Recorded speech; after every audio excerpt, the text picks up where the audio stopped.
You have reached the public service. Ask yourself one question. Are you a taker or a maker? As with any situation in life, is your situation taking or making you happy?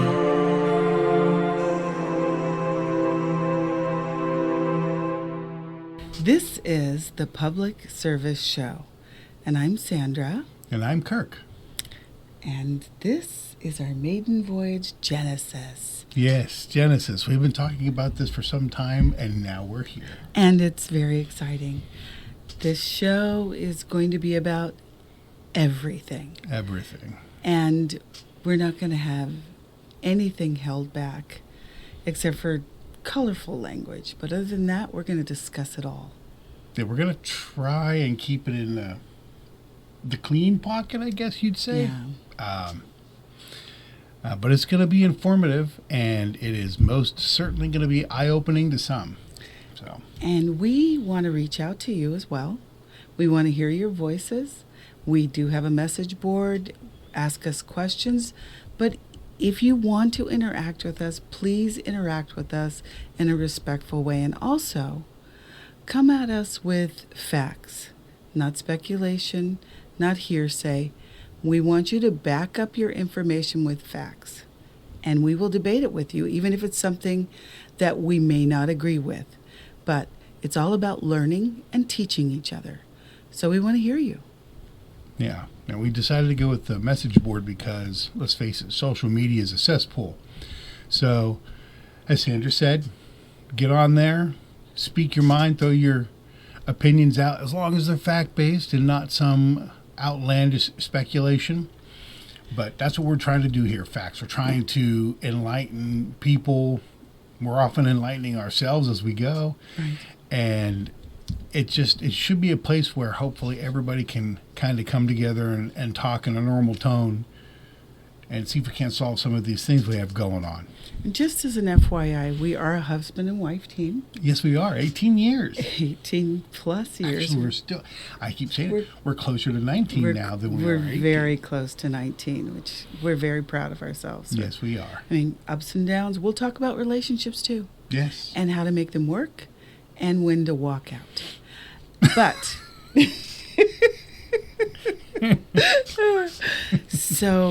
but today we want to discuss how much it costs to live in America. Oh.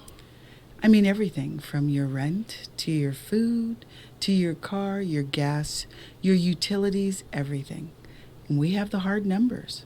It's insane. I mean, it's unreal. I mean, first of all, let's start with, what is the average person, or rather, what is the federal minimum wage? So we have to, before we can talk about how expensive everything is, we have to talk about what people have coming in. And national average living wage is still $7.75, or about $15,000 a year gross before taxes. And I mean, and in some states have a higher number, $15, $20 an hour. But even then, you're talking $30,000, $40,000 a year gross before taxes. We have to make sure we talk in before taxes, because taxes are going to be a big thing coming up, especially with the way the current administration is operating things. However, so that's what we're starting at. We're starting at $15,000 a year. That's right, minimum wage. Now, the national average is $7.75.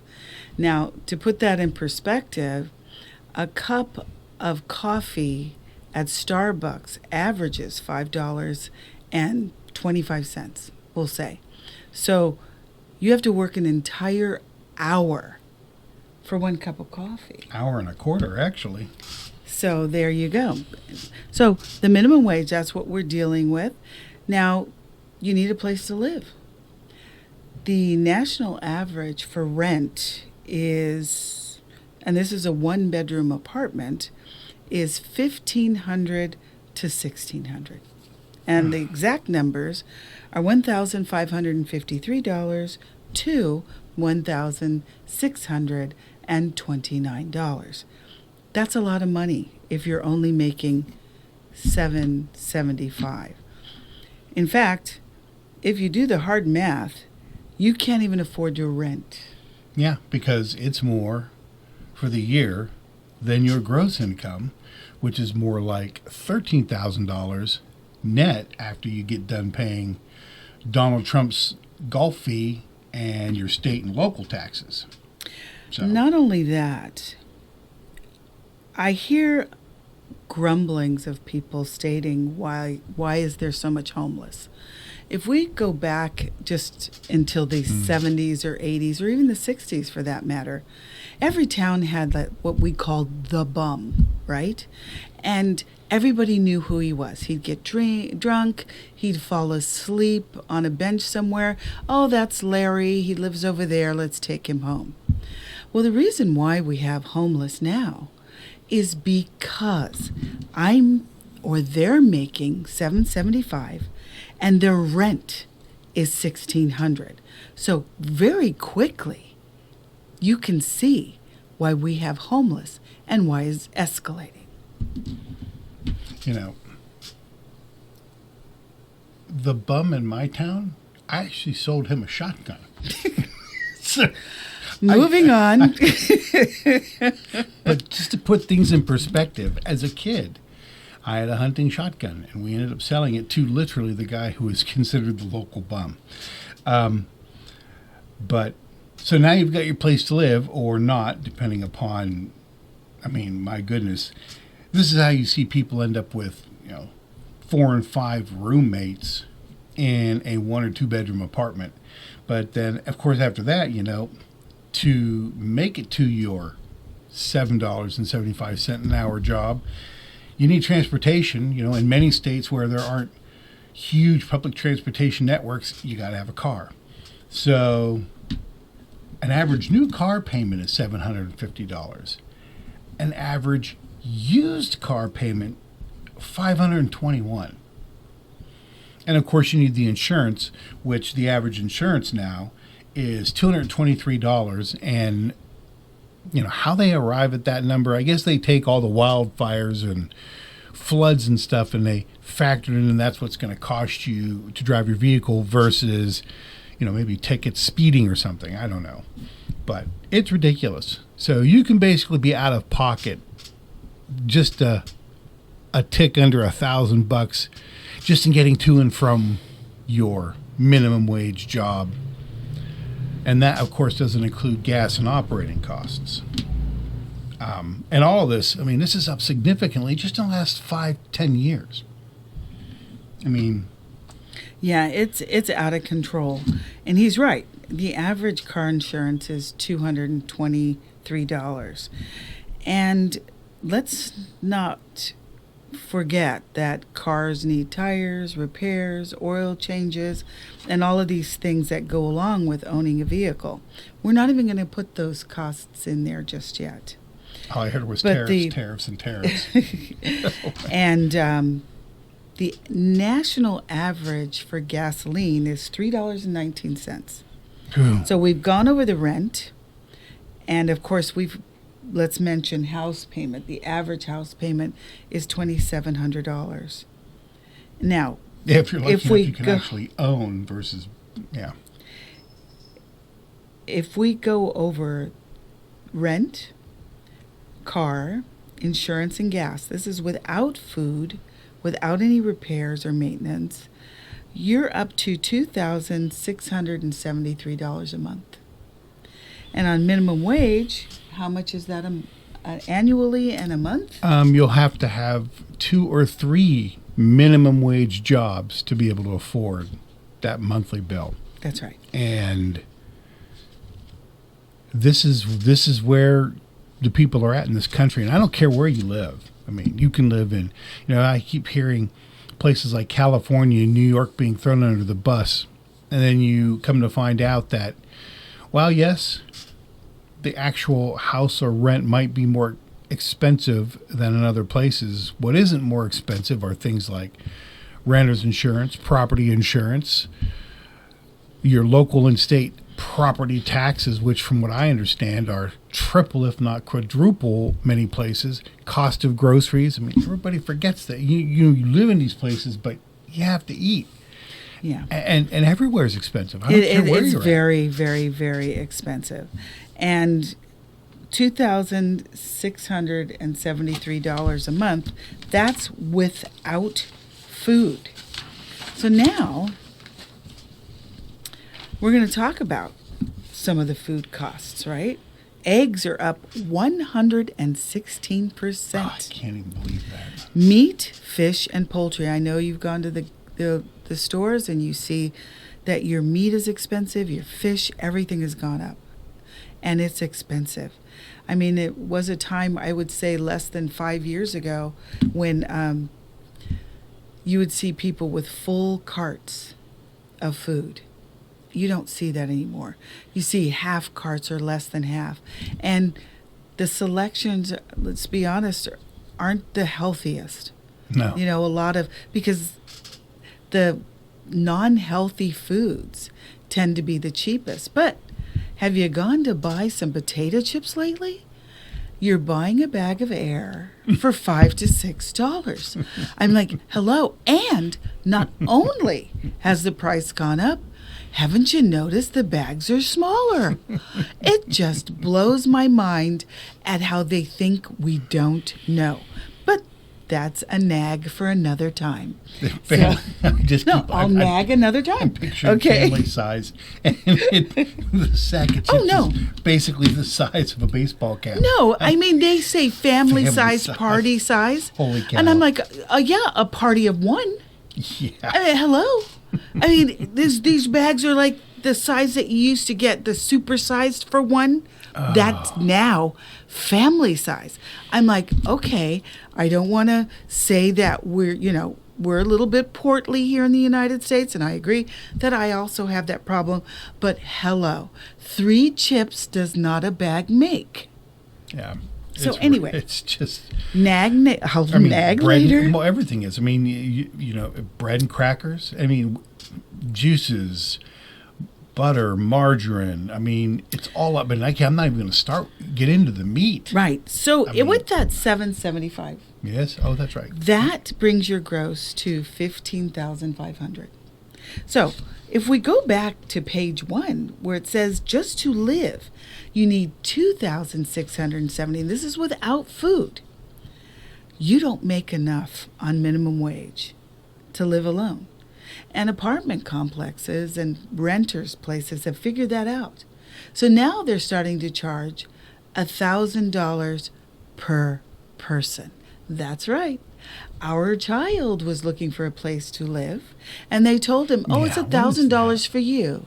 But if you bring a person in, and we're talking 1 bedroom, it's $1,000 for the person that's also in there. So it's all about getting all of your income. It's not about you surviving. It's about them becoming billionaires overnight on your back. So you can't afford to live not only in California, but these wages and these rents are everywhere. $775 tends to be the national average. That means that most states are only offering that.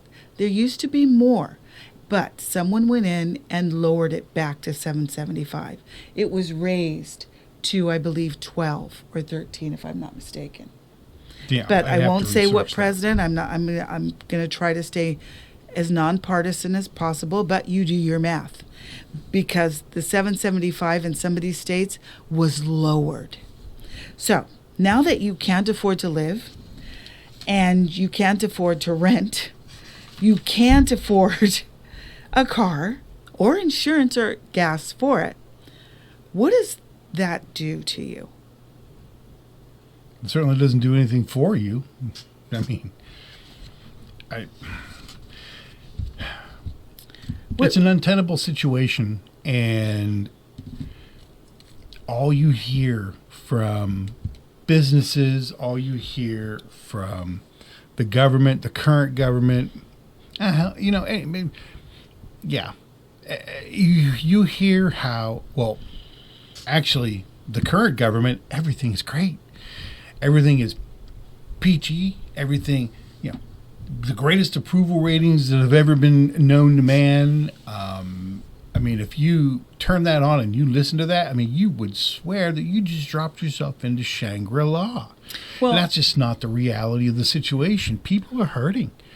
People can't afford. I mean, I'm not joking. I mean, can you imagine being someone making $7.75 an hour and you're having to work 3 jobs just to break even? And I'm not even talking kids. I'm just talking some single person who's trying to make it, after getting out of school or tech school or finishing high school or whatever it is. And I see the dilemma. The struggle. I see the struggle. Let me put some perspective on this. I hear a lot of finger pointing. It's this demographic over here is the reason why you don't have money. Or this demographic over here, or this sex, the females are against the males, or whatever it is. I'm going to put it in a different perspective. All of you work in these wonderful jobs and businesses and stuff like this. Your bosses who are driving these expensive cars, these living in mansions and things like that, they know that you don't have enough money because they're ensuring that you don't have enough money. But instead of, paying you a living wage so you can afford that car, you can afford that rent, you can afford the gas for the car and the maintenance for the car and the food, they decided that it was more important that you blame others. Because there's no way that they're going to give up their expensive homes, their expensive yachts, their private jets, their private cars, their private vacations to see that you live a quality life. And you know how I know they know you're there? Because they park in the same parking lots as you do. They see that you're bringing a sack lunch to work because you can't afford to go out to eat. They see that your clothes are tattered and your shoes are old. And instead of paying you more, they criticize your inability to make wealth the way that they have. There is a story, and it's not a story. You can drive to Google parking lot. The people that work there can't afford to live anywhere, so they bought Winnebagos. They're like $100,000 or something like that. Cheaper than a house. They live in the parking lot. Google provides water, sewage, and charges them for that. That's the only way they can afford to live in the Bay Area. So do you think they're getting paid enough? And do you think that the CEO of Google doesn't know that their employees are struggling so much? Don't yell at the lady next door to you or the minority down the street. Their names are not on your check. But the CEO of Google or any other company, their names are on your check. That's where you need to focus your anger. That's where you need to focus your ire. That's where you need to understand that if you don't work for consumer protections, you're the consumer. You made them rich. You gave them everything that they have. Look what we've done to Tesla. Did you ever think that we could take down such a wealthy company? Look at Target. They're struggling as well. Did you ever think that we could punish billionaires? Bingo. Disney. There's your light. Disney's being punished. They are learning that you made them. They didn't make them. Your hard work made them. Off my rant to my guy. Okay. Well, it's true. None of these people just popped out of some place and were all instantly billionaires. In fact, the billionaire class didn't exist when we were kids. No. Billionaire class, my goodness. It was a fantastically amazing ladder rung to reach for to be a millionaire. I couldn't begin to tell you every single person that you spoke to, the line was a millionaire. wow, you make $1 million, you've made $1 million, and you've got that in the bank. I mean, you can retire early. You can set yourself up, and in just 30 years, that has been shattered. I mean, that's literally like jumping from 1000 BC to 1980. Well, and moving the needle a foot, and in 30 years we've gone 100 feet. but explain to them why. Back in the 80s, we had a president called Reagan. The Republican savior. Reaganomics, they've called it all. And they decided that unions and paying a good wage was very unhealthy for companies. And putting restrictions on pollution and things like that was very unhealthy for companies. I'm going to keep saying companies, right? And then they also said that paying a certain wage would hurt companies, right? So after they started empowering companies, they started undermining people. People make companies. So if you don't have what they call consumer protections, a good wage, your water, your air is clean. Because when I was growing up, I had 2 parents and both of them worked. But one of them didn't have to. And we still had money and we could go to college on one salary. That's how it was when I was growing up.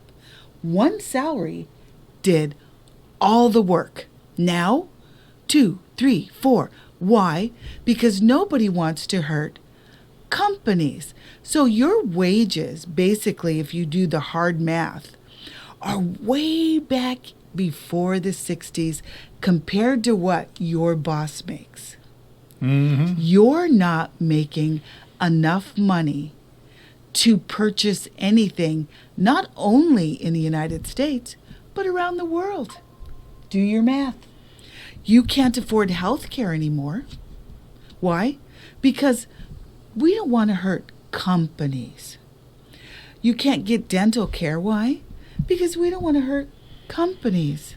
In the 80s, right? There was a huge legal back and forth battle. It was huge. I remember there literally was a battle about whether companies were people too. Exactly. I mean, this is where this came from. This is not something from. This is just we're not making this up. Saying from off in left field somewhere. There was. I mean, it lasted a few years too. Yes. And I mean, these people poured just at the time hundreds of millions of dollars. It almost sounds laughable now. Yeah. I mean, compared to what when I in today's dollars, it will be the equivalent of pumping $1 trillion into winning companies or people too. And when they won that, it was over. Well, there was a lot of sayings too in the 80s. Once they took the reins off of Wall Street and said that, hey, don't worry about insider trading. Don't worry about this and this and this. Go for it. This is how millionaires became billionaires, because they started insider trading openly and stealing money from unsuspecting people that trusted them and raiding like unions, dues and things like that. They were taking everything. And then they would turn around to everyone and say, you know what? It's not personal. It's business. And so people would lose their retirements. Yeah. They would lose everything that they would save. And so the millionaires started becoming multimillionaires very quickly. This is how from the 80s to 2000, all these millionaires almost started becoming billionaires. But after 2000, boom, they got rid of the rest of the consumer protections. Like if you notice in the mail, you get a lot of recalls. Before, oh my goodness. You never used to get the recalls that you do now, do you? Why? Use the words. There are no consumer protections. None. So now you get open the mail. Oh, my car. Oh, the catalytic converter. Oh, my refrigerator's no good. Oh, this, my television, blah, blah. Everything is being recalled. Why? Because there are no kind of protections in place for them to make products. It's all crap. That protect consumers. I mean, we've got self-driving cars out there that are killing people, right? They want to make flying cars. I'm like, we haven't even mastered the ground yet. Please don't do that. Yeah. And how many times have you received notice that a data breach? So more of your information is out there, so you get robbed some more and more and more. And you can't sue them, or you can't put in consumer protections because, companies are people too. Those companies, they need to, eat and live and breathe. They need to drink clean water. Those companies, I've never seen a building walk up to the river and take a sip. Right. I took an economics class when I was in junior high school. Many years, just when the earth crust was cooling.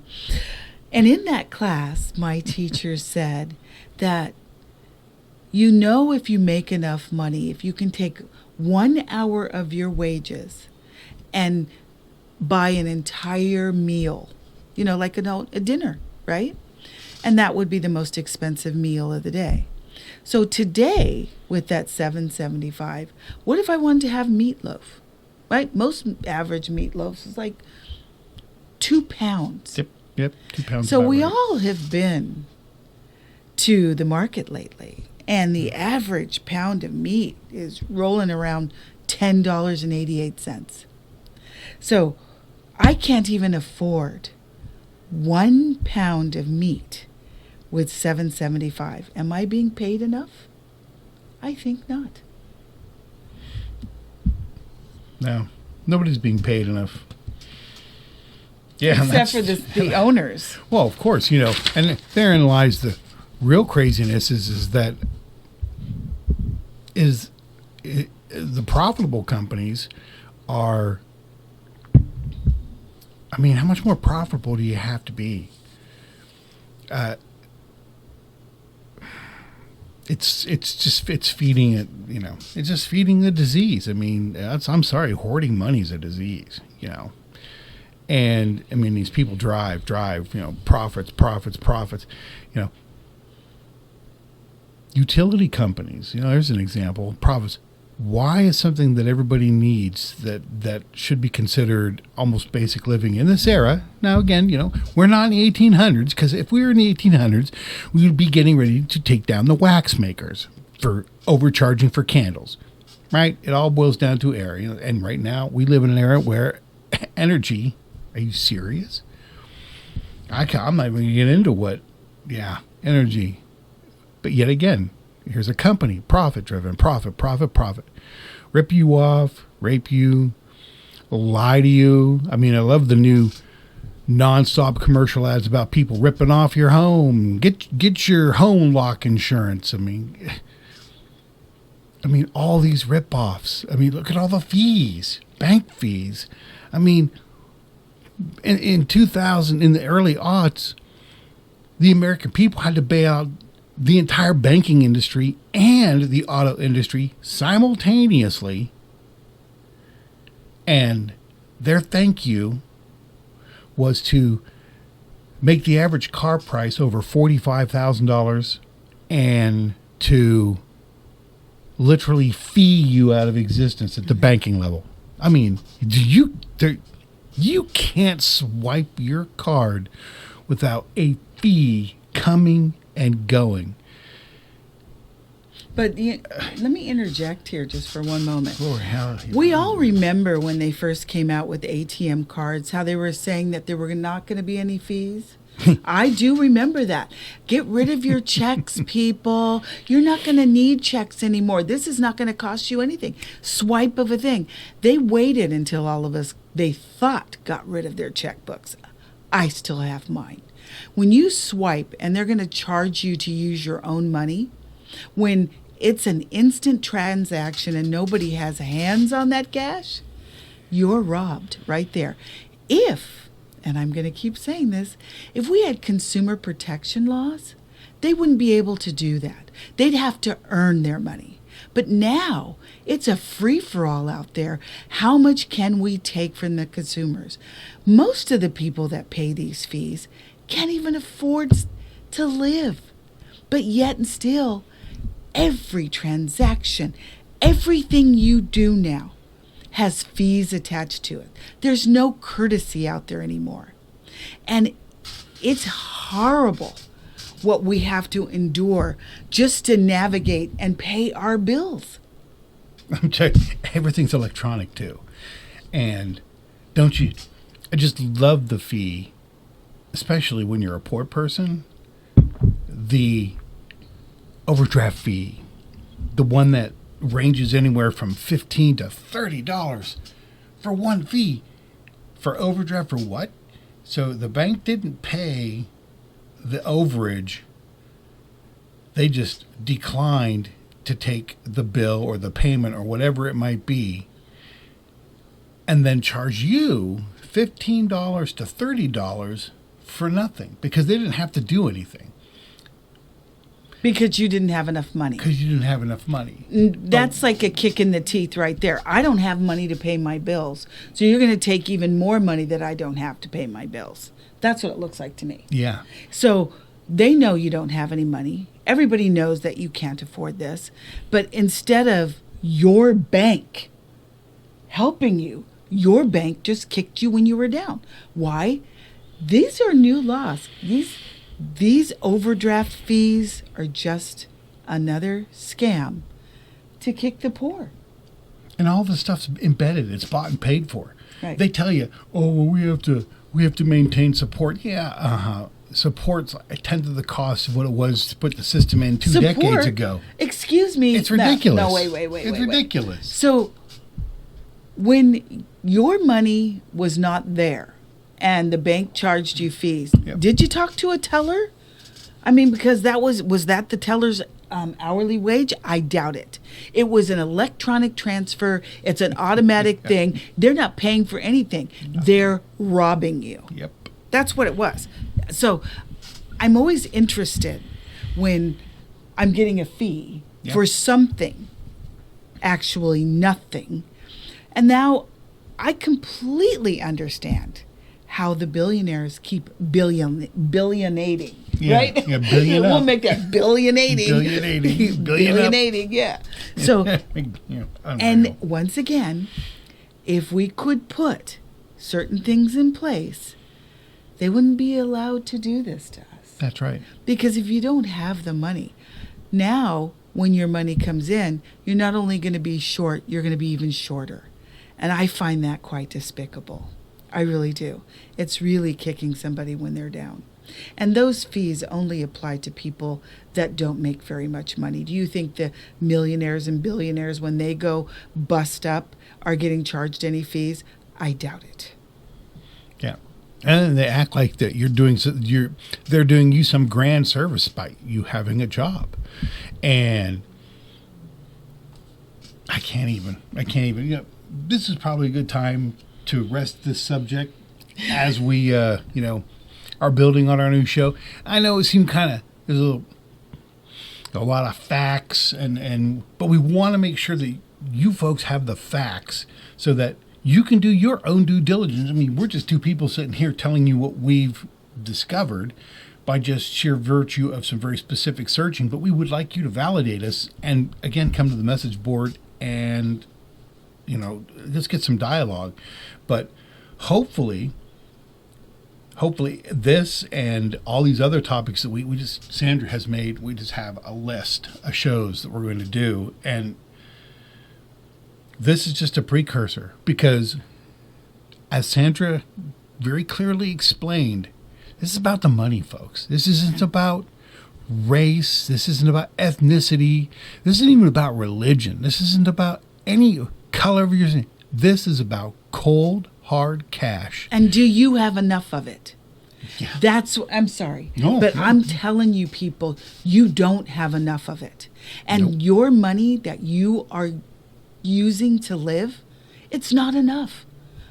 I want to enlighten you. I want you to go out there and I want you to fight for yourselves. Yeah. I want you to fight for your wage. I want you to have enough. I want everybody to have enough. If you're working a 40-hour week, you deserve to have enough. Why should he have another yacht or she have another yacht? You deserve it. We need we need a balance here. We need a balance. Your work matters. Without the artists, without the creators, the engineers, without all of this artful hard work, they wouldn't have anything. They're utilizing your talent. And just because they put their name on it doesn't mean you weren't the talent. You deserve to be paid. Yep. And for all you people who like to, really drive home capitalism, guess what? Capitalism doesn't work unless the capitalism comes from all sectors of society, not just pumping money into the back pockets of these uber rich people, but the money has to get pumped into the entire population so that money can flow. It's a living, breathing thing, and it's a constant ebb and flow. And when someone has a spigot siphoning off the largest chunks of currency, something's wrong. The ecosystem in the middle is going to die. And they're telling you that you don't have any value. Every time they underpay you, they're saying you don't have any value. I have all the value because I own you. You're working for me. So I get to determine your value. No, they don't. You determine your value. You're the artists. You're the creators. You're the builders. Without you, they have nothing. Without you, they build nothing. Without you, they create nothing. They design nothing. That's what I want to drum into your head. You're the billionaires. Now you go out and take your money. That's a great way to end right there. You go out and take your money. I love it. Okay, well, that does it. I mean, does it for us? It does it for me. And please go to our message board. Yeah, talk to us. We love constructive criticism. And if our numbers are wrong, show us. If they're right, learn from us. Yeah. This is the Public Service Show, and I'm Sandra. And I'm Kirk. And thank you for tuning in.